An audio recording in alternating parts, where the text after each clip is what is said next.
S'il est un leader politique au Togo radicalement opposé au régime en place et demeure fidèle à ses convictions, c'est bel et bien Claude Ameganvi, le premier responsable du Parti des travailleurs qui avec d'autres figures taxées de venue de France a terriblement défié la chronique le long de l'historique conférence nationale tenue en 1991 dans la salle Fasao de l'hôtel de février de Lomé. Dans l'interview qu'il nous a accordée, l'opposant radical au régime en place, décline la doctrine de son parti et la philosophie qu'il a sous-tend avant de se prononcer sur les épineux sujets d'actualité. Claude Ameganvi assimile la CNAP à un véritable basculement de société qui a été consommé, une liquidation très avancée des conquêtes démocratiques arrachées de haute lutte et au prix du sang versé par les martyrs tombés depuis le soulèvement populaire du 5 octobre 1990 au Togo. Quant à la politique de décentralisation, telle que pratiquée au Togo, pour lui, il s'agit d'une vaste entreprise qui a vidé de son contenu ce qui aurait dû être l'institution d'une véritable politique de communalisation intégrale du pays permettant aux populations de prendre en main la gestion de leurs propres affaires. Parlant de la privatisation des sociétés d'État et des banques nationales, il affirme que c'est une stratégie qui consiste à racheter tous les biens du Togo avec l'argent même du peuple togolais, ce qui est totalement inacceptable, selon lui. Malgré ce tableau sombre, Claude Ameganvi espère en une issue heureuse de la lutte pour un changement démocratique au Togo. Le temps du basculement démocratique arrive à grands pas et nous sommes certains quant à nous que dans pas longtemps, le peuple togolais va se libérer, martèle-t-il. Pour plus de détails, l'intégralité de cette interview. Claude Ameganvi. Cette doctrine et cette philosophie politique comme vous le dites sont définies au premier point de notre charte de fondation adoptée à la conférence de fondation de l'Hôte les 23 et 24 juillet 1988 et reconfirmée au congrès de sa fusion-transformation en Parti des travailleurs les 27-28 novembre 1998, comme suit, le Parti des travailleurs organise les travailleurs des villes et des campagnes.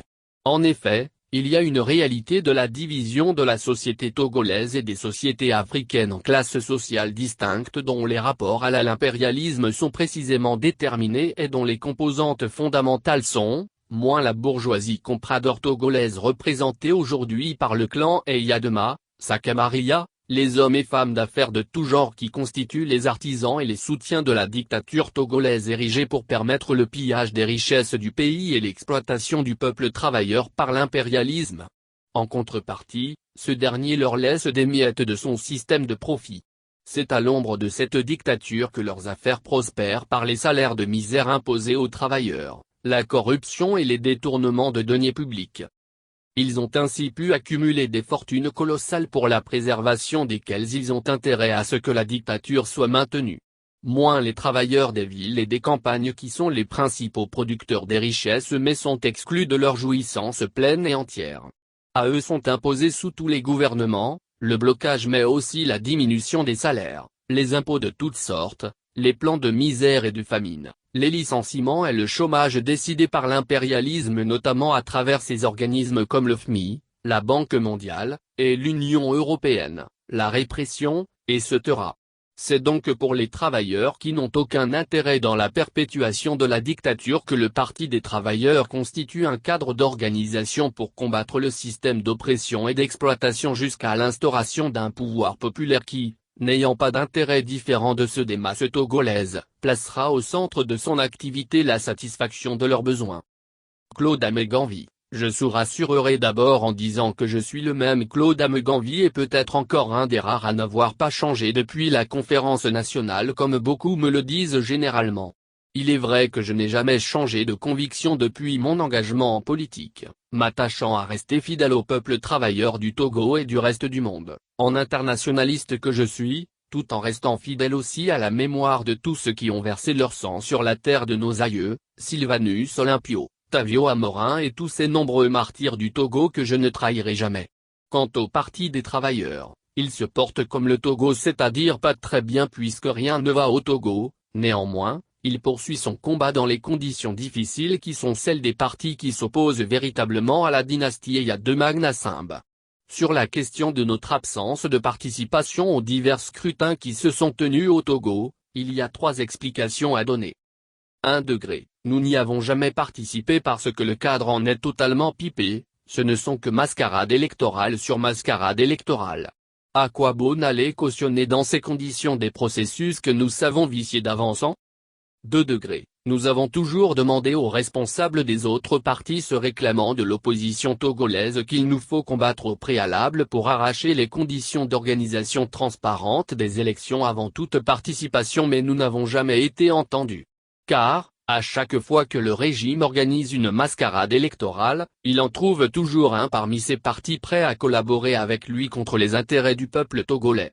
Et les autres suivent en prétendant qu'ils ne vont pas laisser d'autres prendre leur place, ce qui fait qu'au final, c'est à une gigantesque pagaille à laquelle nous assistons avec des fraudes sur fraudes, coups d'État électoraux à répétition au terme desquels ces participationnistes accompagnateurs viennent crier à chaque fois « On nous a volé.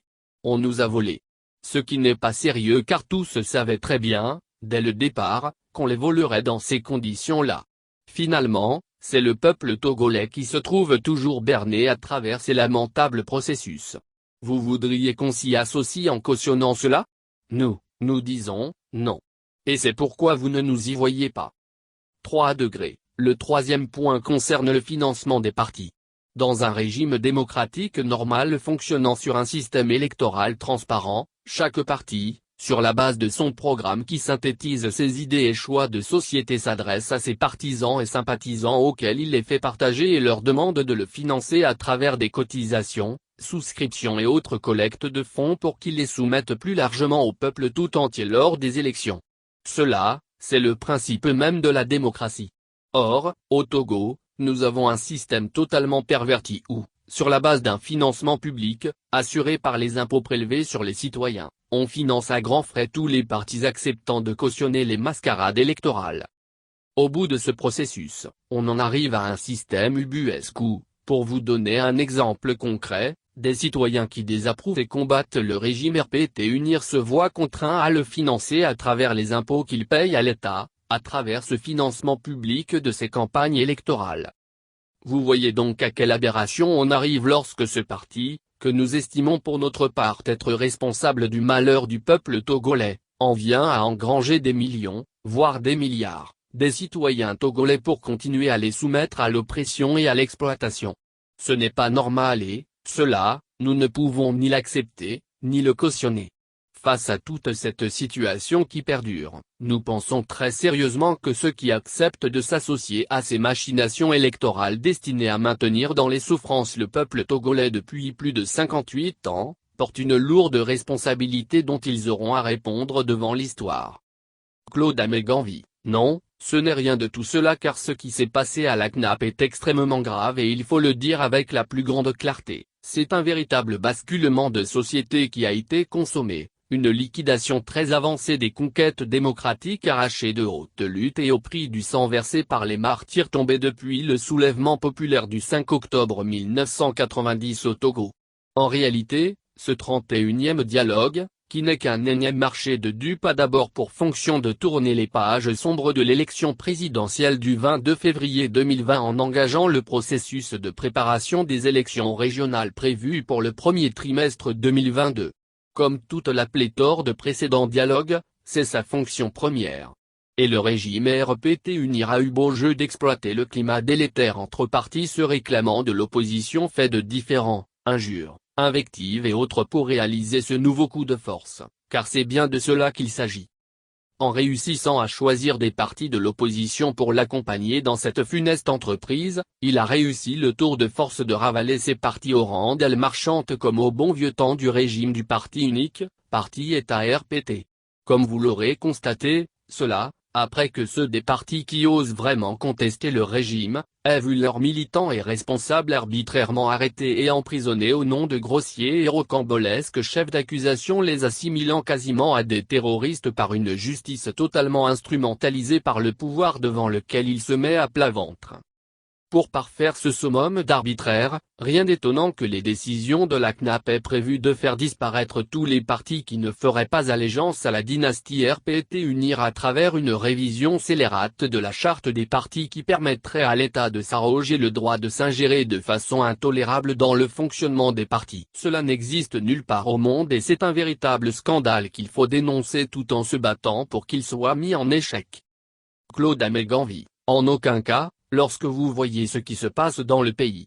On a comme l'impression que la dynastie Eya de Magna Simba, mettant à profit cette double conjonction que sont d'une part la pandémie du coronavirus, d'autre part une opposition dont elle a réussi à transformer une frange en aile marchande de son parti, pense avoir réussi à mettre en place les conditions lui permettant de faire régresser le Togo vers ce régime arbitraire de parti unique parti-État sous lequel il a vécu de 1969 à 1990.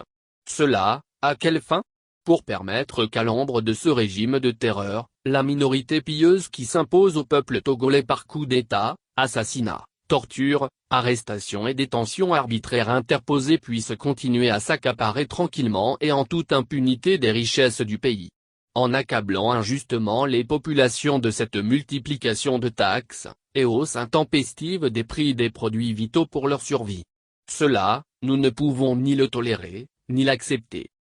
Claude Améganvi, il s'agit d'une vaste entreprise qui a vidé de son contenu ce qui aurait dû être l'institution d'une véritable politique de communalisation intégrale du pays permettant aux populations de prendre en main la gestion de leurs propres affaires.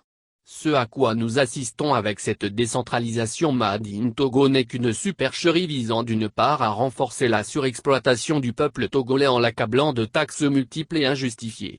D'autre part, à assurer aux caciques du régime en place et à tous ceux qui sont prêts à l'accompagner, de confortables subsides, rien de plus, si on en juge par tous les scandales qu'on entend fuser de partout dans la gestion des communes instituées.